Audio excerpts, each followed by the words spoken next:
On this week's episode, I got the chance to talk to KNWT TV's award-winning general manager, Blake Rizner, about his experience getting into media, what it's like being the general manager of a TV station, as well as his life outside and inside of Wells Hall. I hope you enjoy. I'm going to go ahead and do the claps. Is there a reason why people clap more than once? I think it's natural. Like, Okay. Do you ever just walk into, I guess, like a movie? Well, if you clap during a movie, I think, think there's an issue. It's like clapping when the plane lands. Yeah. It's just very weird. One time, because people I'll be like, can you give me an audio clap? And they'll start applauding. I was like, no, that's not. And one time I had a girl ask me how to clap. She's like this? And I was like, have you never... I was like, what? Hey, how do I even people answer get uncomfortable on camera, Blake. I know you're one of them. You've never been in front of the camera guy. Absolutely not. It's not my worst nightmare. But I would not say I'm in my element on camera. But have you ever done any talent-wise things on camera? Yeah. Through KNWT and stuff like that, I've done occasional interviews or funny, stupid things or whatever that we do on camera.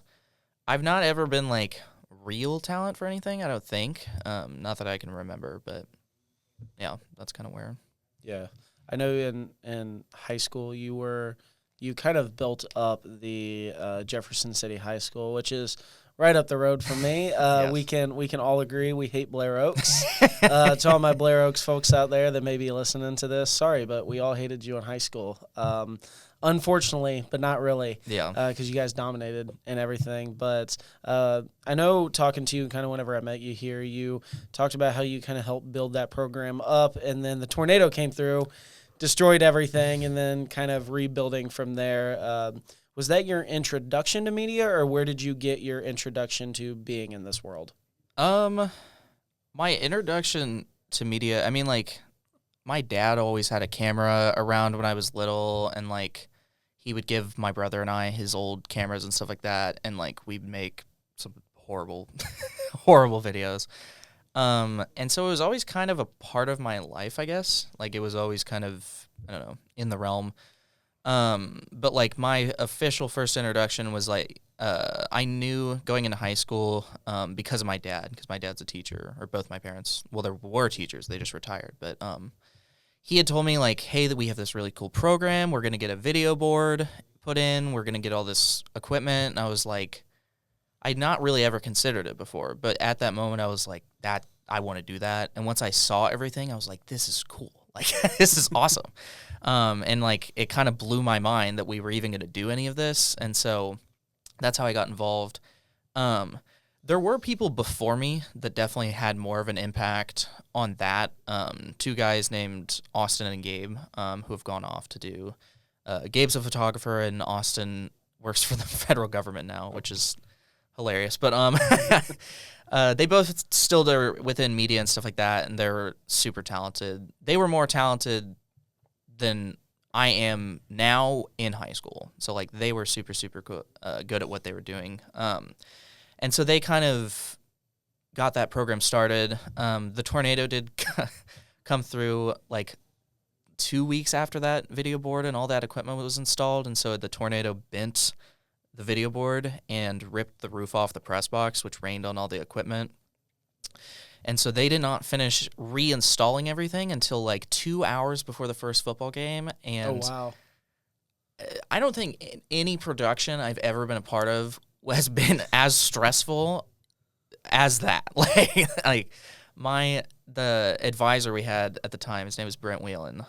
He sent us a picture the next day where he had gone into one of the medical classrooms, and he put on the hospital gown and whatever, and or maybe it was photoshopped. I'm still not totally certain, but he sent us that picture the next day, and so for a second they were did he actually go to the hospital? And I was he went to Grippy Sock Prison. He went to the asylum. But he was just messing with it. Well, because there would have been a guy that told him a story that at a different high school that he was the first game I passed out and I had to go to the hospital because it was that stressful. Because they're throwing cables out of the press box windows and Because at a high school level, running everything down through the stands, you got to be like, all right, excuse me, you can't sit in these certain areas. Oh, don't sit your drink there, ma'am. Like, yeah. High school productions are quite a bit different than they at least are at Northwest. I've heard other horror stories of different universities and stuff like that. But like, if you don't have the proper people that like Will and Adam that know what they're doing, like that's what that leads to. But I guess kind of after that, once my junior year ended with COVID prematurely, and then going into my senior year, I was kind of the only one left. Austin and Gabe were still around to help with at the games and stuff like that. But like my senior year was COVID. And so everyone wanted a virtual assembly, concert, whatever. Like that word virtual will haunt me to my grave. Like it was horrible. I can't think about the word the same. It wasn't anymore. It wasn't horrible. I shouldn't say that. It was a lot.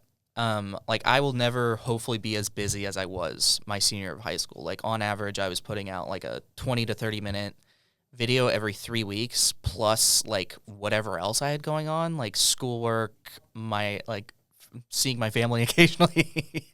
But it got to some days where I was like 6 a.m. to like 10 p.m., which I would not recommend, but it taught me a lot. And so that's, I guess, kind of prior to here, where I learned a lot, made a lot of mistakes, and made some stuff that I'm still proud of, even today. There's a lot of stuff that I'm not as proud of, but it still taught me like what not to do, which is super, super helpful. And I'm thankful for all the people that helped me in that space and gave me the opportunity. Yeah, I know I was looking through my hard drive, I think a few days ago. I was cleaning everything out. Do you get to that point where you just, I know you do, you're just like, well, because you have 2 hard drives, and you're like. Well, that I switch between, but I have more than that. Yeah, well, I'm ordering another one here within the next few weeks, but I was cleaning out this one so I could dump baseball footage onto it, and it was like, man, here's all the high school football videos that I used to do.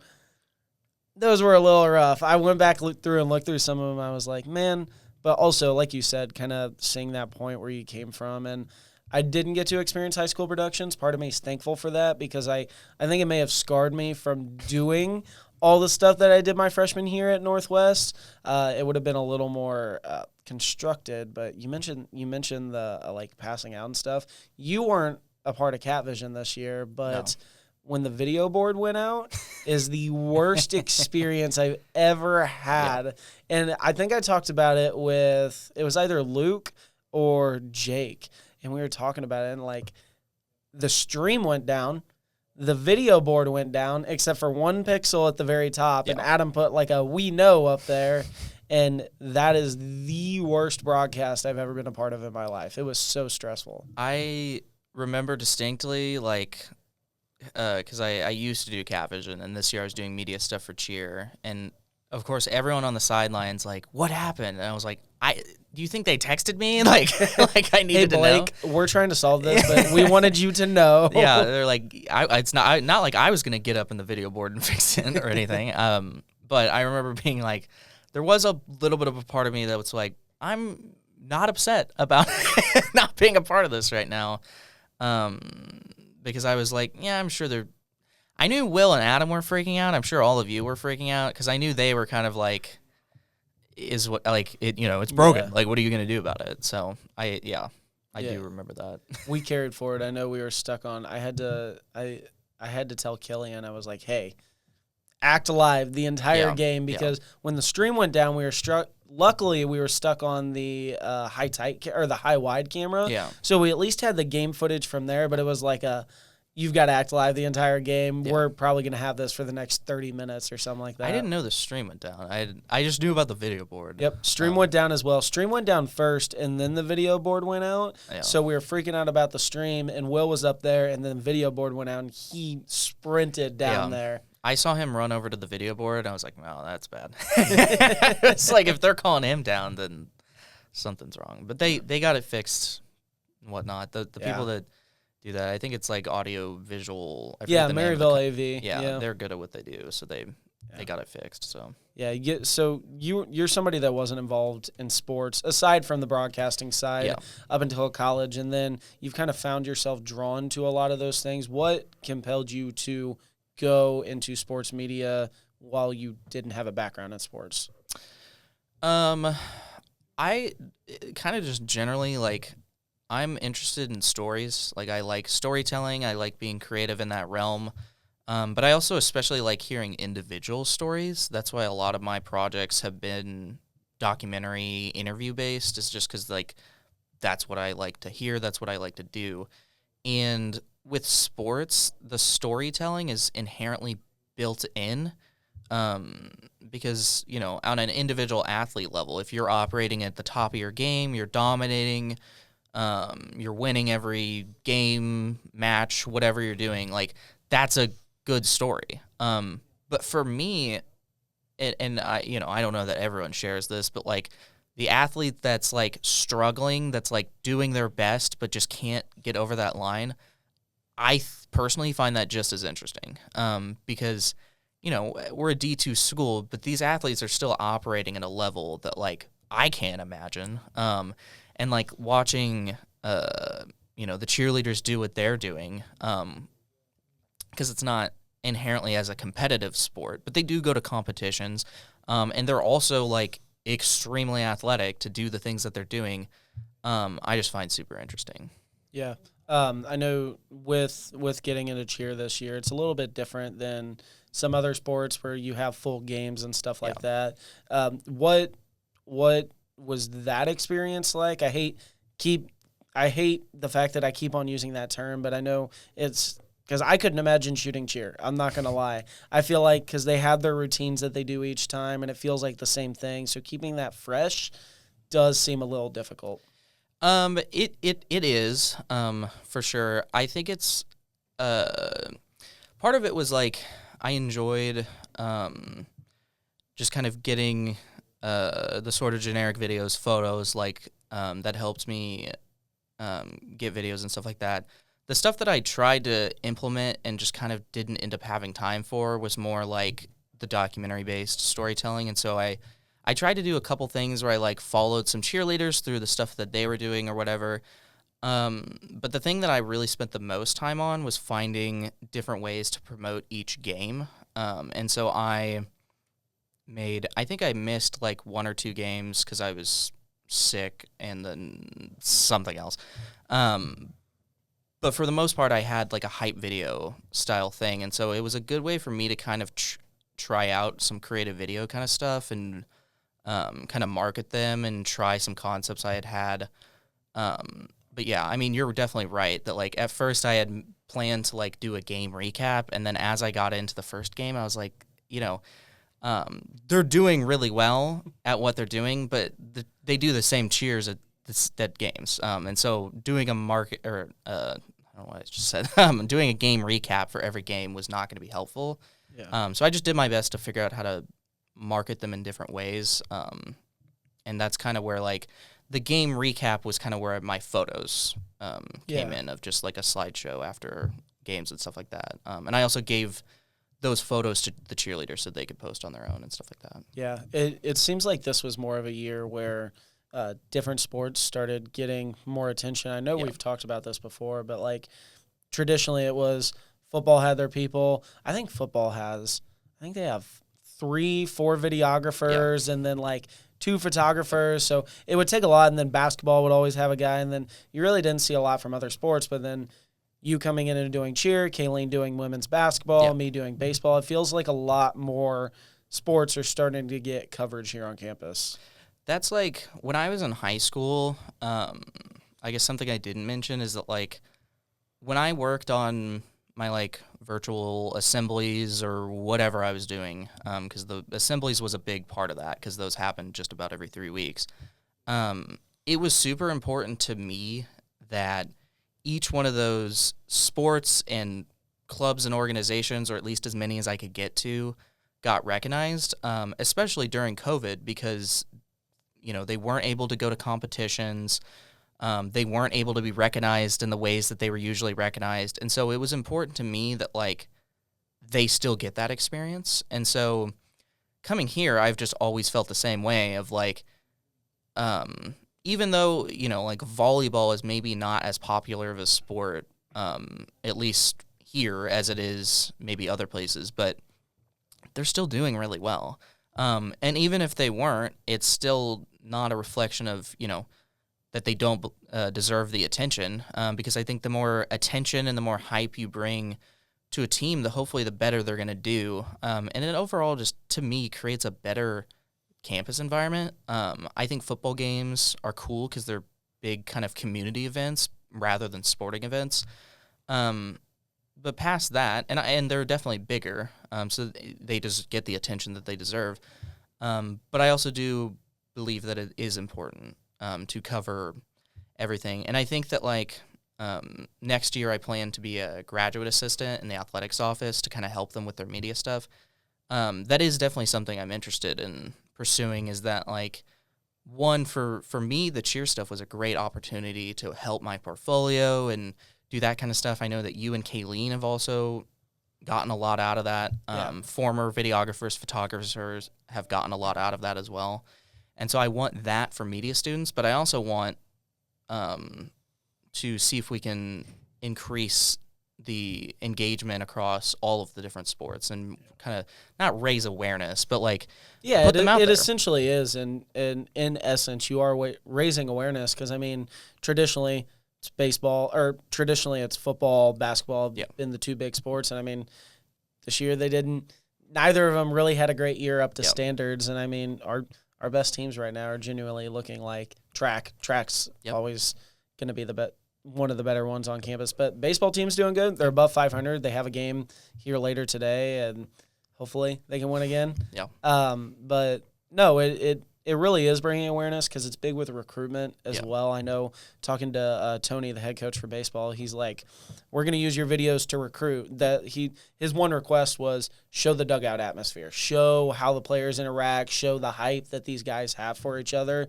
Because I know whenever I was going through that process in high school, I wanted somewhere where I knew, A, they were going to be somewhat decent and wanted to be there and compete, but also somewhere where it's like I could have fun while I'm doing this, because at the end of the day, all these are children's games that people are just going to school or getting paid to do, and bringing that essence there. And it's I feel like it's not necessarily an unappreciated aspect of media, but it seems to be that way in some sorts, because whenever the coverage is good, it's like, oh, like the team's doing well. But if there's no coverage, you're like, dang, these media people are slacking, and it just tends to make everything look overall not great whenever there isn't coverage. So I'm glad that's one of your plans in the future. Yeah, because like my goal through just about anything I've done is to, like, I want to help people. I want to create like a good atmosphere. And so if I can do that through media, because that's what I feel like I'm good at, getting better at, that's kind of where I put most of my energy. And that's why I, work my butt off right now to make things happen, because that is super important to me. And that's kind of where I want. That's kind of where I kind of want to go into education, whether it's working for an athletics organization that's at a school or teaching.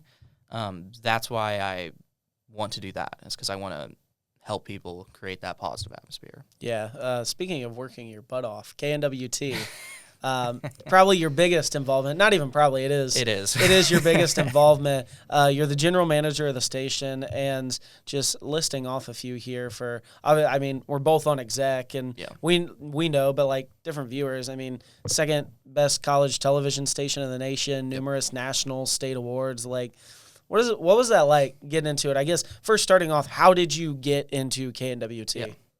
So I came to school here partially because it was cheaper than other places I looked at, but also because I met Will Murphy. Like, he is the reason I'm here and doing what I'm doing Same today.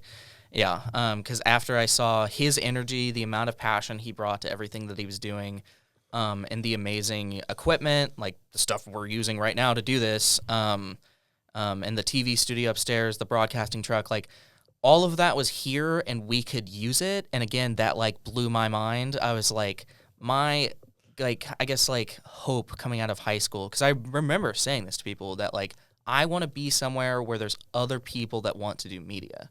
Because I didn't really have that in high school. I had some people that were willing to help out and stuff like that, and I was super appreciative of that. But it wasn't anyone else's life, like it was mine. And so I was like, I want to be somewhere where people want to do what I want to do. And so I came in, got hired onto Capvision as a freshman. So I was a camera operator for football games and stuff like that, which was cool. And so that was kind of my first, like, dip into KNWT people and stuff like that. And I was like, these people are weird, but like they seem fun.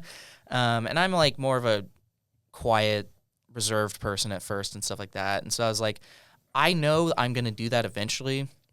I want to see what else is out there. And so I spent, a lot of my beginning of the freshman year just kind of making friends. I joined an organization called Ad Inc., which was focused around like advertising and stuff like that. So that was kind of an interesting look. But it's when I got into broad ops, or like intro to broadcast operations with Adam, as well as video production, I guess, that I started to kind of get more involved with the people that were in this building. And specifically for broad ops, basically it's a class where you come in and you make either a radio show or a TV show every single day. So it's a super fun class, super cool. You learn a lot in that class. Oh, yeah. There's some big ups and some huge downs. But we came in and we practiced for every single show, which I've really not seen any other class do since. Because at the time, I thought, like, oh, this is normal. And looking back, I'm like, that's crazy. There were maybe like one or two we didn't, but for the most part, we were in there with the director, helping them out. And so it was a really good like community environment where we were continuously getting better. And I remember Adam saying like he thought every single class was going to be a failure, and then we somehow pulled it off. It's because we kind of had that trust, I think, in each other. But Who as did you we have were, in that class? I guess some people that like you would know. Parker Tickner was in that class. Libby was in that class. Riley Whittington was in that class. Trying to think who else. There was definitely more people. Some of them have gone off to the radio side of things. I think that's the list of people I can remember that you would know. But yeah, what you were saying about Dylan Davis, my favorite, my best friend. Yeah, so we kind of got noticed, I guess, by the people that were in the edit bay all the time, because they're like, who are these like children coming in and practicing this every day? And so they would help us out and stuff like that. And specifically, I think I got noticed by Kaylin Bylan, who's the previous general manager, who kind of started talking to us, started convincing us to be in KNWT. I had some friends that were in KNWT, and so eventually I decided after spring break, I'm gonna join. And so that's what I did. I got put on a show called Amazing Things. I didn't really do much for it because they were it just didn't line up with my schedule at the time, but I definitely got to see like, oh, this is how you do like professional documentaries. And like Ben Whitney, who was the producer and training director at the time, like is maybe he's like in the top 5 of best people that have ever gone through this program. And so seeing his work ethic, even though I didn't get to see like all that much of it, was like crazy because he's crazy good. And so Kaylin eventually was like, hey, we're looking for a training director next year. Would you be interested in that? And I was like, I guess. And looking back, like me getting training director as a freshman is wild because she didn't really know me that much, but I guess I had done something to convince her. Kaylin was really good at finding those small things, though. Yes. Like picking out people that she was like, you're really good at this thing. Let's get you into this so you can expand that. I mean, a lot of the people that you think about that have gone through KNWT recently that were super successful are like Tyrell was kind of got involved because of Kaylin, among other people. Killian got involved because of Kaylin. And I know she got me, too. She was like, hey, come to Praxicum on Thursdays. Yes. And so she was really good at that. And so that was kind of my introduction. I ended up producing a show that next semester as well as being training director, which went, it was okay. It wasn't First shows are yeah, it wasn't terrible, but I learned a lot that semester. I learned what I did not want to do, and I learned what I wanted to do. So yeah, I think that was my kind of first introduction, which I think is kind of crazy to think about in retrospect. But at the time, it just was like, this is cool. Like, I want to do this more, and I want to be around more of these people. So yeah, now looking at where you are, I mean, like I mentioned earlier, general manager, getting into that position, especially following somebody like Kaylin, who I feel like set a fantastic foundation. Yes. And I know like every general manager has their flaws, every producer has their flaws, but I mean, she really set a great foundation building the KNWT Bible that other universities literally steal to be like, oh, how do we build this similar program? I mean, what was that like coming into, especially would you have been a sophomore whenever you got elected? And then going into that, what was that situation? How did it feel? It was definitely it was a little bit nerve-wracking. Will said this, and I don't disagree that Kaylin's probably the best general manager, at least from a like pure general manager perspective, because she was unbelievably organized, very efficient, on top of everything, like all the stuff. Like, she built the whole general manager handbook, but like every spreadsheet, like half the documents that are in that, or more than half the documents that are in that Google Drive right now are made by her. Like that calendar that I use all the time, made by her.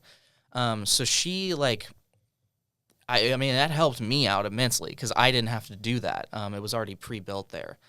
I think some people would be kind of intimidated by that. But I think I kind of came into it more with a, like, Kaylin is good at the things that Kaylin was good at, but there are also things that I'm good at.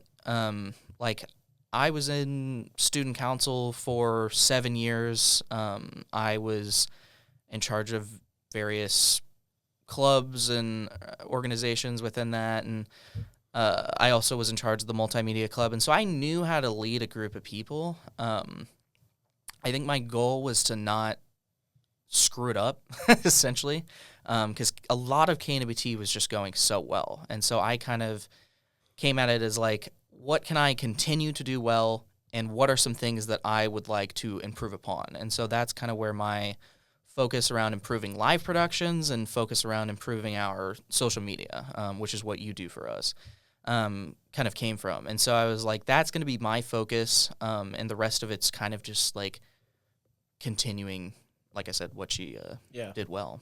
Yeah, from an outsider's perspective, I mean, of course I'm in the class, and I have a weird situation to where, like, I've never been involved in KNWT where I wasn't on exec, which is really weird. Really. I mean, just not knowing the class outside of going to exec an hour before class starts is kind of weird. But, I mean, from that outsider standpoint, I know I'm not going to lie. I thought you were already, like, assistant general manager whenever I joined, because, like, I kind of knew you through a few things, but I remember you pulled me in. You were a big reason I joined as well, because you pulled me in. You were like, hey, help me meet KNWT. Help me shoot these different things. I got pulled into that. I got pulled into, I think I was on Nerd Central. I made a few appearances there and just getting involved that way. But, like, from that standpoint, I mean, KNWT is operating fantastic. I mean, we have a lot of really good shows, and like I mentioned, everything has their flaws. But overall, very successful run so far, and I mean, I anticipate it continues that way into the future. You've set a really good foundation and building up that side that was lacking in the past, and I have a feeling like Katie going on to be our next one, she'll find those things to add on to as well, and it'll just keep expanding, which overall really good for the university. Yeah. And like I don't see anything that we do as like competitive.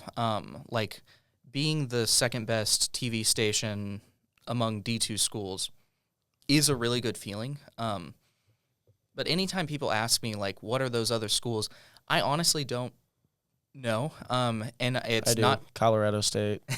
Even though they were in Category 2, they're not Division 2, but they were in like Category 2 that we were in. Screw them. Their content's not as good as ours, in my Okay, well. opinion. But I'm not going to speak to that because I honestly don't know. And to me, like, it doesn't matter. I take it as like confirmation that like all of the hard work that I've done and that we've put in counts. And so for me, it's kind of just validation that we're doing it right. And so while it is a super good feeling and it's kind of crazy, like I don't know how to wrap my mind around that. Especially this last year was, you know, all content that I had put in, because we've been television station, third in the nation, second in the nation, second in the nation for the past 3 years.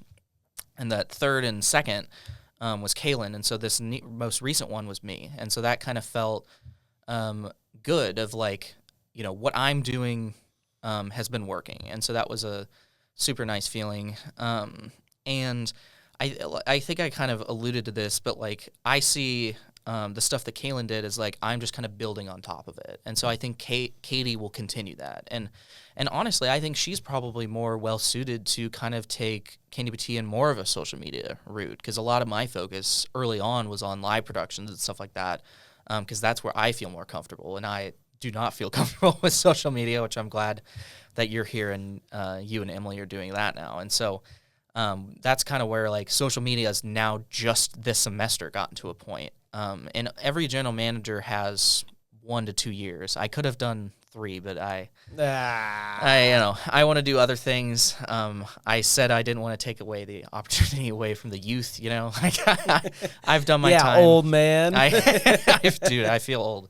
And so I think it's good that every 2 years or so there's a new vision, there's a new voice, there's a new direction that it can go into, because I think it keeps it fresh. I think that's what keeps people coming back, because, you know, there's people that have been in it. Porter, for example, this is his 8th semester, so he's been in it crazy. The entire time he's been in college, which is a long time and a lot of content. Like, college is, 4 years, and I think some people kind of rush through it a little bit and go out and do their own stuff. But the people that are in here are working their butts off. They're making really good content, and they're improving their skills. And I think that that's super cool. And unless you're in it, I don't know that you fully can understand that. But it is a lot of work. Yeah, seeing it from my friends' perspective and stuff, like talking to them. Most of them don't even know that we do this kind of stuff here, and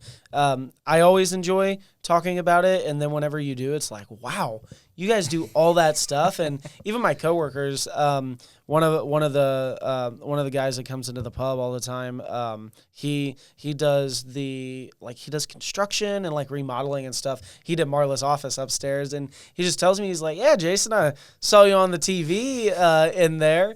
And he's like, I didn't know you're famous like that. I was like, oh yeah, it's for Bearcat Update, like the sports show on campus and stuff. And he's like, oh, that's cool. I didn't know we had that. And I took the moment to brag and be like, yeah, we do all this stuff. It's won all these awards, and also TV station in general. Just that's another reason I'm doing this podcast, is to promote everything. I want to have all the producers and exec on it at some point, because I feel like it's a big deal to be able to show this to people, to brag about this amazing program that we have, because a lot of people don't realize it. It is a very cool feeling to say, like, I've made a TV show. Like, that's a super cool thing to say.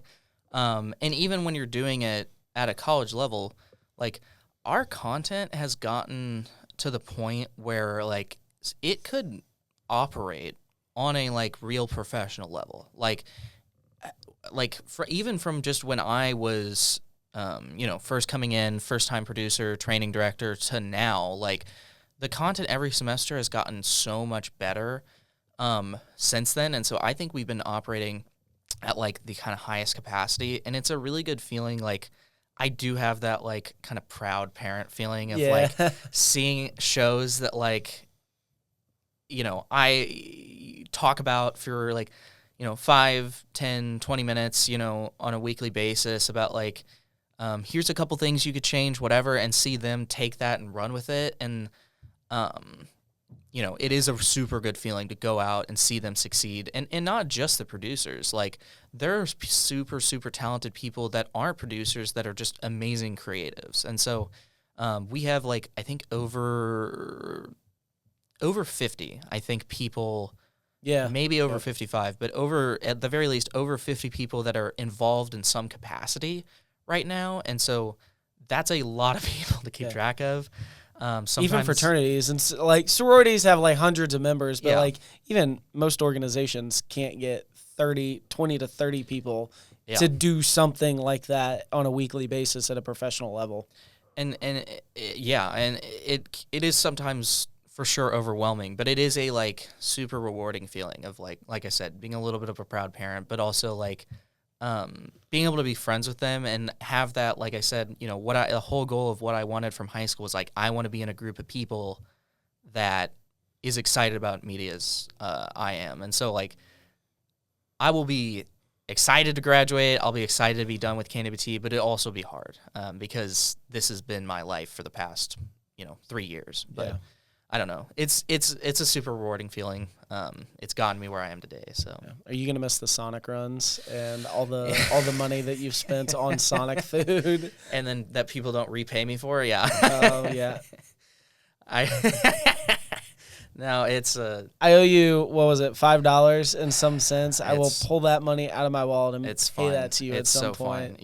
Trust me. Like, there are some people that are like, I don't bring it up because I don't care. Like, I have a little bit of spending money that I can donate to people. So I accept donations. I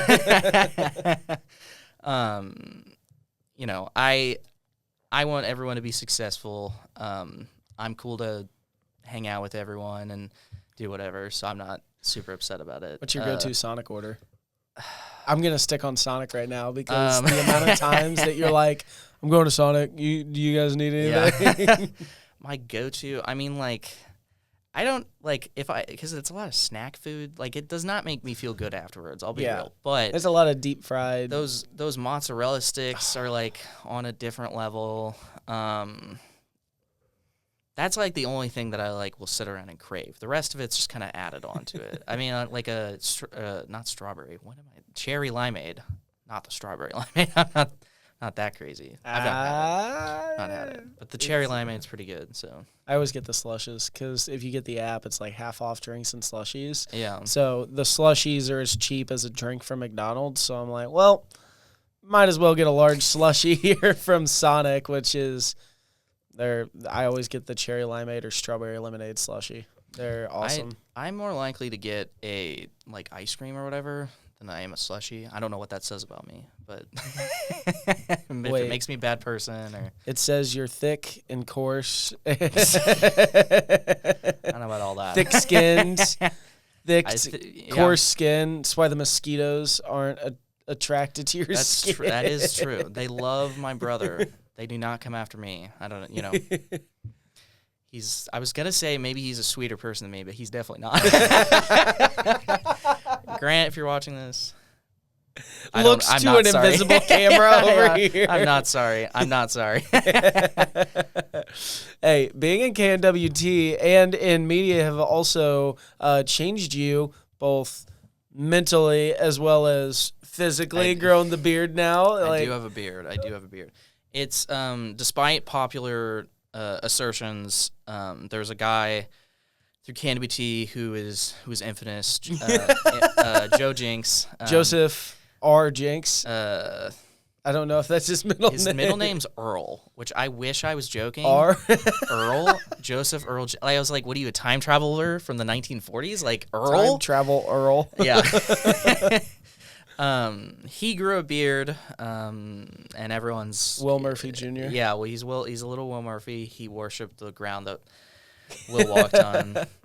Something I didn't mention is that the summer before I became general manager, I had an internship with Will and Joe, and so I learned that was great because it was a good opportunity to. I'm sure I annoyed Will with how many questions I asked and how much we did talking about KNWT, but that made me also feel a lot more confident. Do you want to drop the air conditioning story? No. Come on. I drop some lore. I can't. That one's like the one. Once you graduate and there's no repercussions, yeah, maybe I'm gonna get you to drop this at it. some point. There's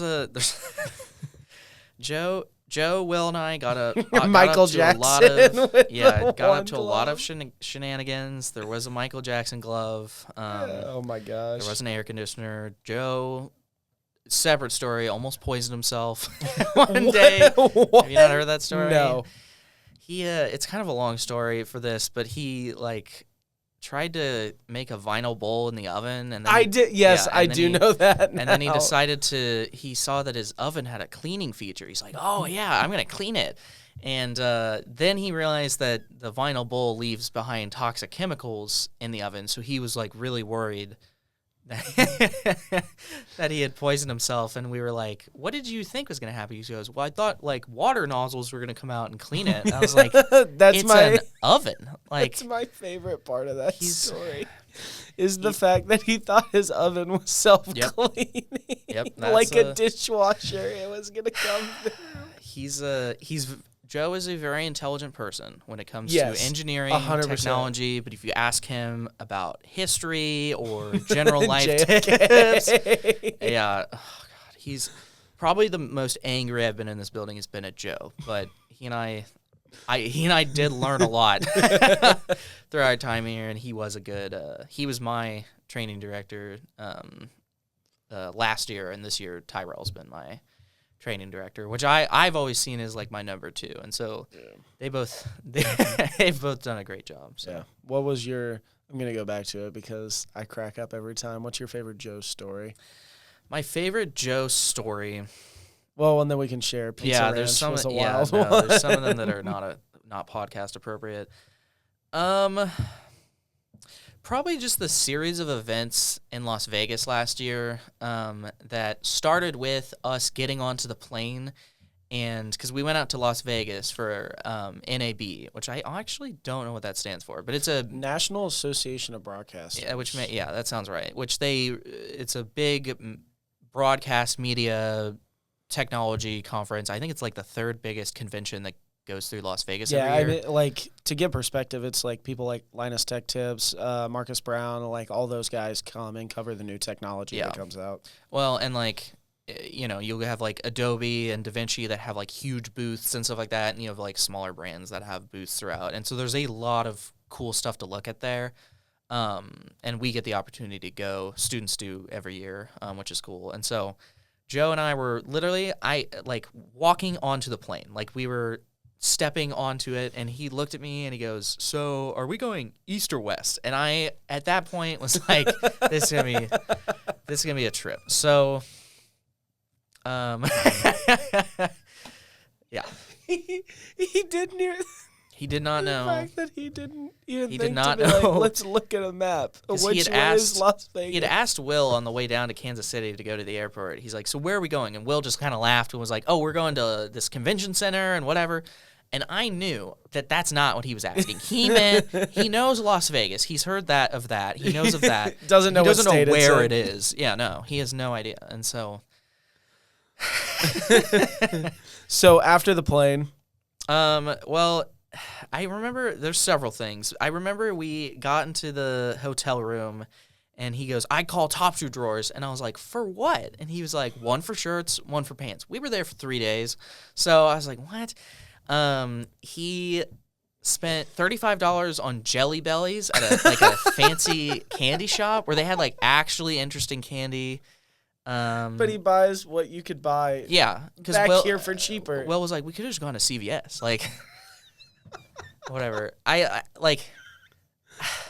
They were telling me yesterday, because we were talking about yesterday in Maro's office, like, who's the funniest person at Wells. And personally right now, I think it's Corby Raritan, because he just has, like, he has such good energy. He's such unbelievable timing. You should have him on this podcast.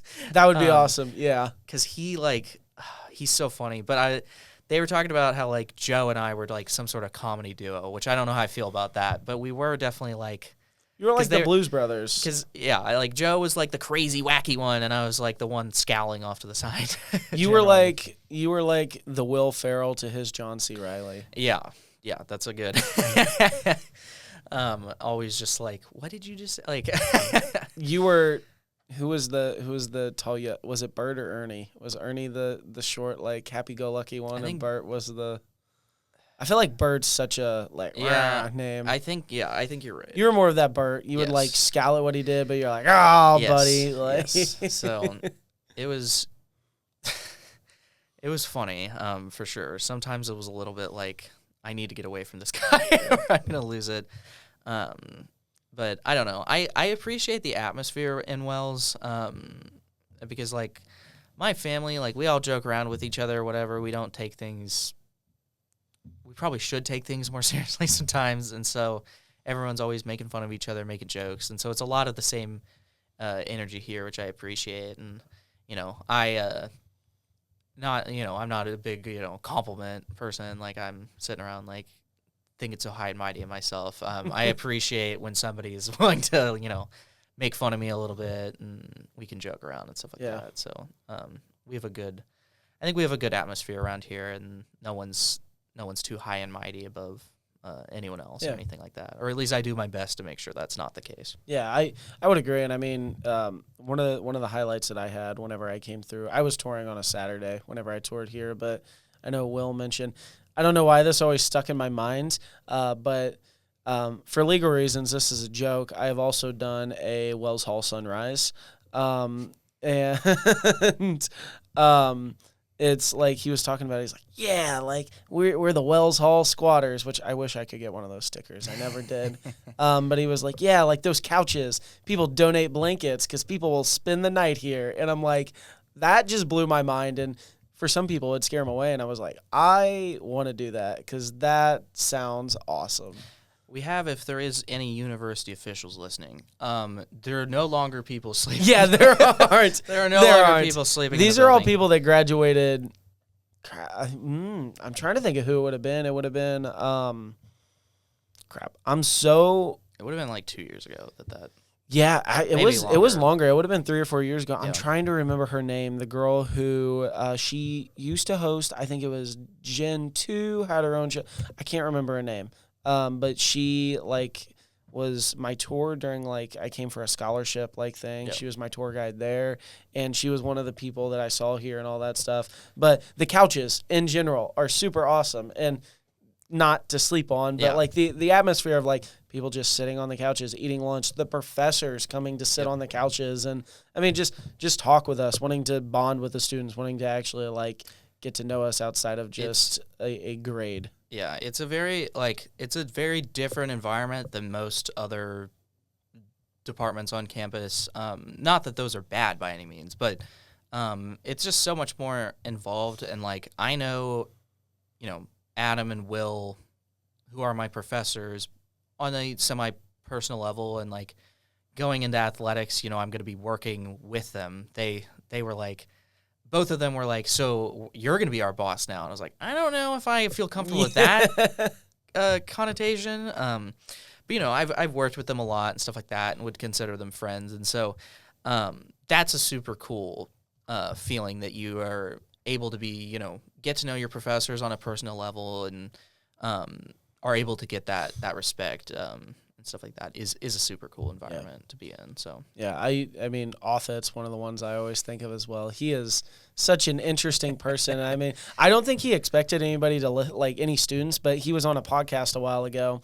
And I listened to it. I was like, hey, that was a great episode on the podcast. He was like, well, thanks, man, for listening. But he's somebody I was supposed to have on here a few weeks ago. It just didn't work out. But I'm going to get him on here at some point because he would be crazy. He Offit, every best-selling author, by the way. Just a professor here who's a best-selling paranormal author whose career isn't even in paranormal work. It's in journalism. Yeah. And he was I think he said he graduated with a broadcast production degree. He was a broadcast student who went into journalism, but also is a paranormal investigator. Offit is one of my favorite storytellers I've ever listened to because he has me I don't even know if he's always trying to be funny, but I'm dying laughing at some of the stuff. It's the way says. he's like, yeah, man, like. Yeah.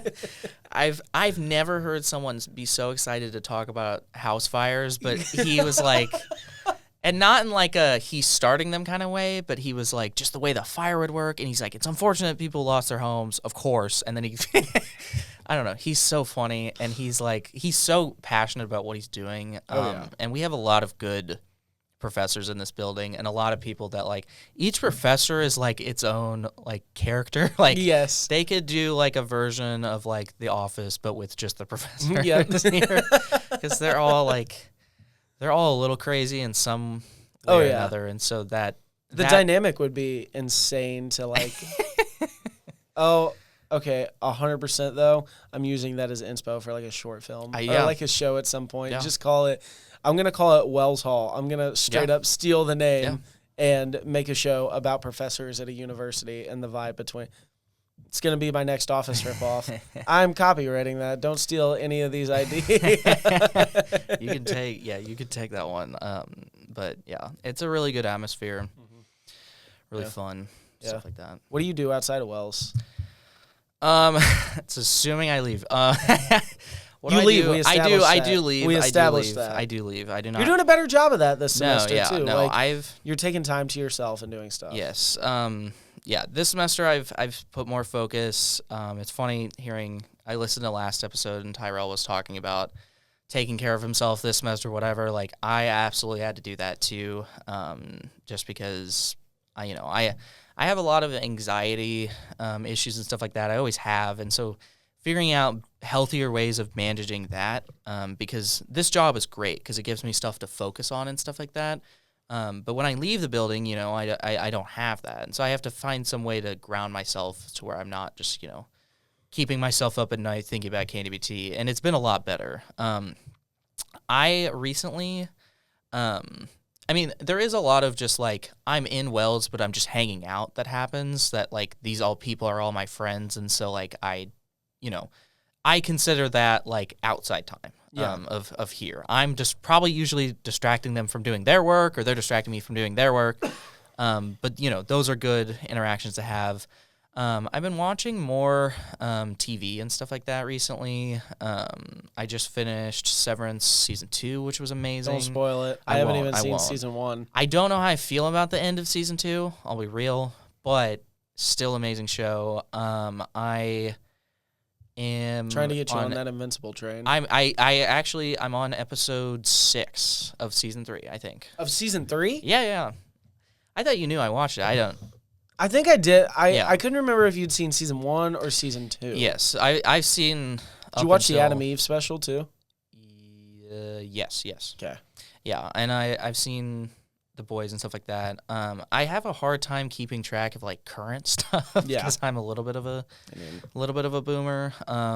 I am working for this sounds weird, but I'm working for, maybe it won't. I've been working for a nature refuge, Lost Bluffs. Weird. National Wildlife Refuge. And so I've actually watched some like nature documentaries and stuff on Netflix because I was kind of interested, and it was crazy because I was watching one of them and literally Lost Bluffs is featured in like a whole sequence where crazy. Like there's like snow geese migration every year that they stop there, and there's also a bunch of bald eagles nesting, and there's just like a tit sequence where the bald eagles are diving and whatever. I was like, I'm gonna do this. Like this is cool. Like Netflix was there, It was a little bit of like a little kid moment of like, oh my god, like oh my gosh, like I'm where my favorite athlete was. And so so I've been watching that. I also listened to a bunch of audiobooks. I think last year I listened to like over 150, which is a lot. But I do a lot of that in my spare time, just because I like reading. Some people disagree with that listening to audiobook. To me, it's reading. Yeah, I'll make 100%. that argument. And so I'm just like interested in a lot of different things. Like I said earlier, like I like storytelling, and so audiobooks are kind of a great way to like be able to do other things or whatever, like play a video game or make lunch or clean around the house and or go on a walk and listen to an audiobook. It's kind of good to decompress, but I've also learned a lot. Like my interests have definitely broadened recently. The things I, watch on YouTube are definitely sometimes a little out there and stuff like that, like a lot of video essays, history-wise, or, current stuff and stuff like that. I'm just interested in a lot of things, and I like learning about people and their perspectives and stuff like that. And so that's kind of what I spend a lot of my time doing. I also have kind of my own personal projects that I work on and stuff like that, that I kind of consider work, obviously, but I do that kind of stuff. I've gone home a lot this semester, partially for had to go to the dentist a lot, which is embarrassing to admit, but I still think you should have had both sides of your mouth numb at the same time. They ended up doing that. At one point, it was top and bottom. Nothing was painful, sorry. I don't know what I was trying to say. It was painful. It was painful. I'll be real. Nothing was severe. Yeah, nothing was severe. That's what I was trying to say. I was like, nothing horrible was going on. I did have some cavities, which, whatever. That's a part of me taking care of myself and whatever. Some of it's like cutting out candy, sugary drinks, and stuff like that. So I've been doing a better job at that. But I've gone home a lot, which has been nice. I've gotten to hang out with my friends from home. There's like a group of 4 of us that are super close, and we can hang out and text all the time now, and that's gotten it's gotten a lot easier to communicate with them recently. So it's also been good to see my family and stuff like that too. So that's kind of what I've been doing. Nothing super crazy, but compared to how chaotic your life normally is, I mean, it's there's some times where I'm like, you can make fun of me for being old and playing solitaire or whatever, but like that stuff is water like sort. Water sort. Recently I've been playing a game where you shoot a cannonball and knock down a castle. That's been my thing recently. Angry Birds. It's not Angry Birds. It's Better Angry Birds. I'll get everyone on it. I don't know what's called, but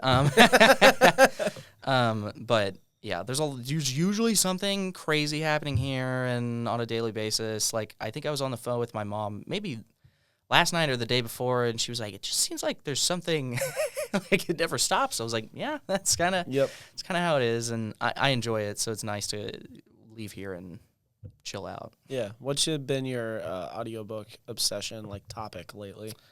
I know you listen to a lot of audiobooks.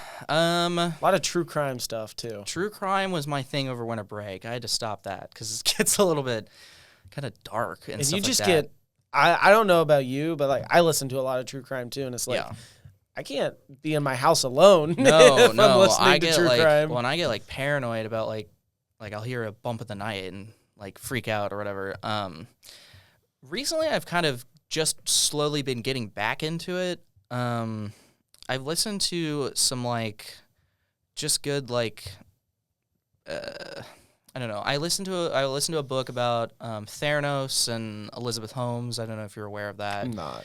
It's kind of this massive scam essentially with blood testing and stuff like that. And when her trial was going on a couple years ago, I remember being aware of it and listening to the book was super interesting, and listening to some autobiographical. I messed that word up. Autobiographical. Biographical. Sometimes words don't come to my head quick enough. Some of that kind of stuff, historical stuff. Some more the most recent book I completed was about a man named, I think his name Willie Grimes. Grimes is definitely his last name. He was a North Carolina man who was arrested for a sexual assault that he did not commit, and so kind of a book detailing his life, but also the creation of a organization that I don't know if they still operate in North Carolina, but basically is to look into old cases and not even prove them innocent or not, but just make sure that everything is up to code, make sure that they're able to prove whether or not they did it, and then they present their findings to a 3-judge panel. And so he ultimately was let out of prison, and I don't know. It's kind of a interesting story because on one hand, you're listening to the life of someone that was accused of a crime that he didn't commit and lost 30 years of his life behind bars, but also hearing kind of the inspirations he took from that, and that he doesn't really hold a grudge against anyone, where I think most people would, for sure. And I think 100%. That's totally a valid feeling to feel, but also just that he kind of looked at it and took his blessings from that, and has always remained the same kind of person. He never kind of let down his like moral. He always was like, I did not commit the crime, even though it would have been easier.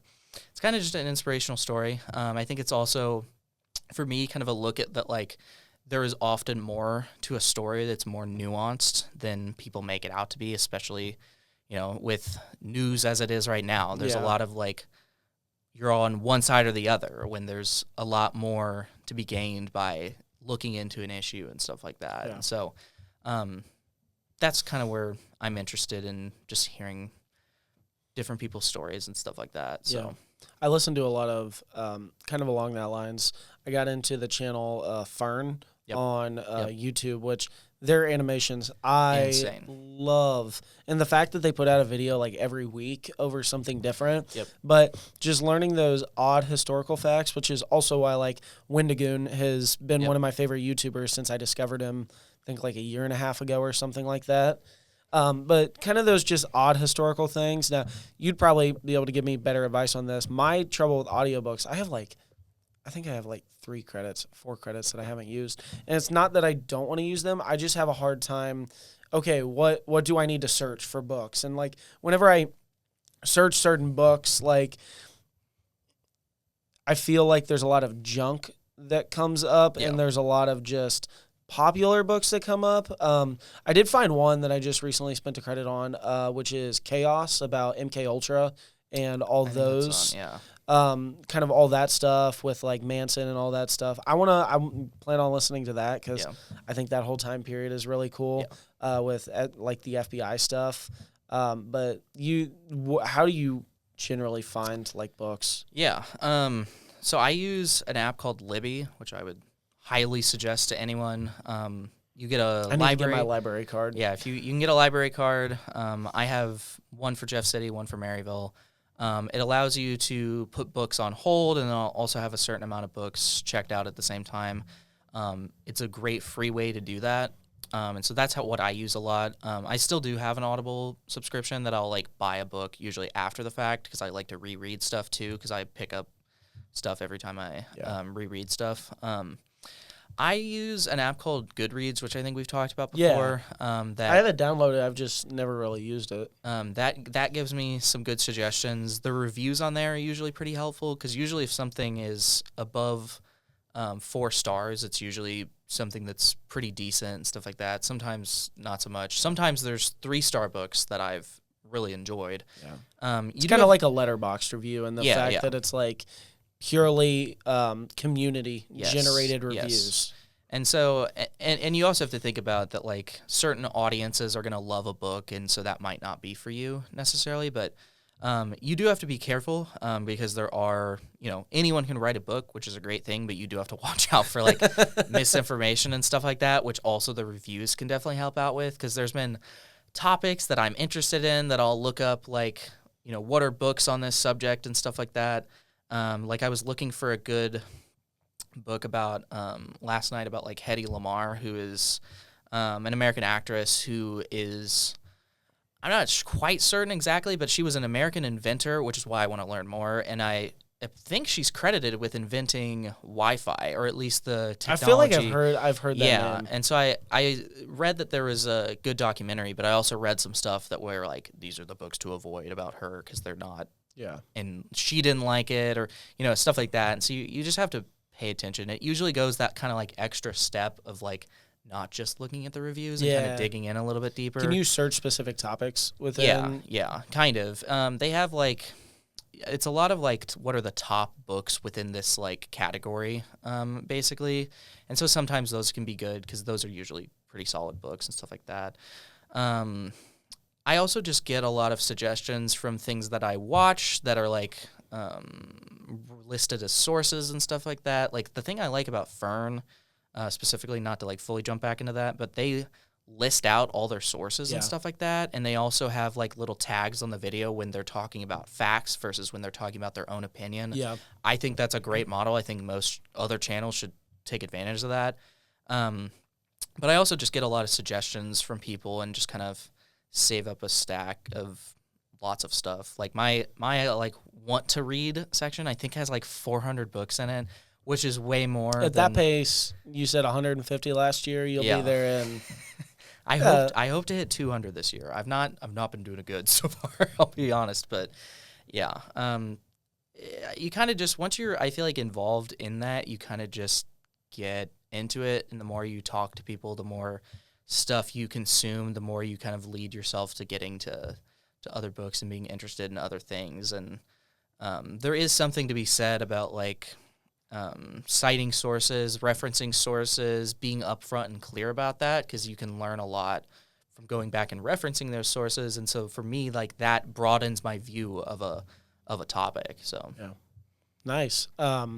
Post-graduation plans. Do you know what? Because you're coming up on graduation. Not to scare you, but yeah. I mean, we've got couple weeks and stuff like that. I know you plan on going into being a GA, but what else have you been looking at? So, I guess for most of my life, I wanted to be a teacher. I mentioned that both my parents are teachers. By the time I got to like 8th grade or so, I kind of decided, like, I don't think public school's for me. Like, my parents are great people, and they put up with a lot of things that I'm like, I don't know if I want to do that. Yeah. I'd also thought about special ed during that time and stuff like that. And just kind of ultimately decided that that wasn't for me. Going into media, though, the moment I saw what Adam and Will did, where they went through the media program and then became professors, I always had in the back of my head of, like, I kind of want to do that. Like, that really, to me, seems like that's something I want to do. And so kind of Adam and Will, I wouldn't say they talked me into it, because it was pretty easy to talk me into it, but I had a lot of good conversations with them about what I could do. And at the same time, I was kind of offered, or it was brought up that there was maybe an opportunity within the athletics department to be a graduate assistant, to kind of make their media side better. And so I've decided to get a MBA in marketing, just because that will work best for getting the graduate assistant position.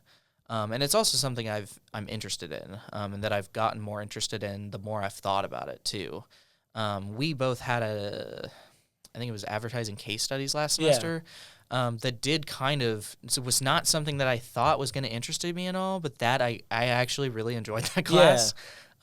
It was an online class, but I did actually learn a lot from that.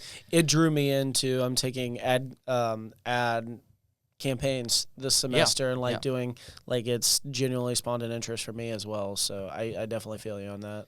And so while thinking about, getting a master's with the hope of eventually teaching at a university level, but I've also considered that, like, I think I just want to stay within a university. It would be great if it's here at Northwest, but, if I could go somewhere else and do their university marketing or work for an athletics organization or teach, I'm kind of open to whatever right now. And so we'll kind of see what happens with the graduate assistant from Northwest, but for at least the next 2 years, I will be around here. I will still be doing stuff, hopefully becoming better myself and helping other people succeed with their media stuff. And so that's kind of my current goal for the moment. And so we'll see where that goes next. Awesome. We're coming up on the time limit. That's kind of why I brought it towards that. But anything you want to shout out? Any last things you want to mention? Any, of course, you want to shout out KNWT? Like, yeah, I mean, like, check out KNWT content. I'm guessing most of the people, I mean, I would hope most of the people listening to this right now are KNWT people, or at least familiar with Northwest Student Media. I think Northwest is a great university overall. I've enjoyed my time here, and so I also think education's super important. I think support that in whatever way you can, and just be a nice person. Yeah, don't be mean. It's a lot easier. It's people will like you. It's crazy how that works, but some people don't seem to understand that yet. Yeah. So I definitely agree with that message, but I appreciate having you on, Blake. Yeah, I appreciate maybe do this another time once you've gotten a little further into your GA position. But appreciate everybody watching, and we'll see you next time.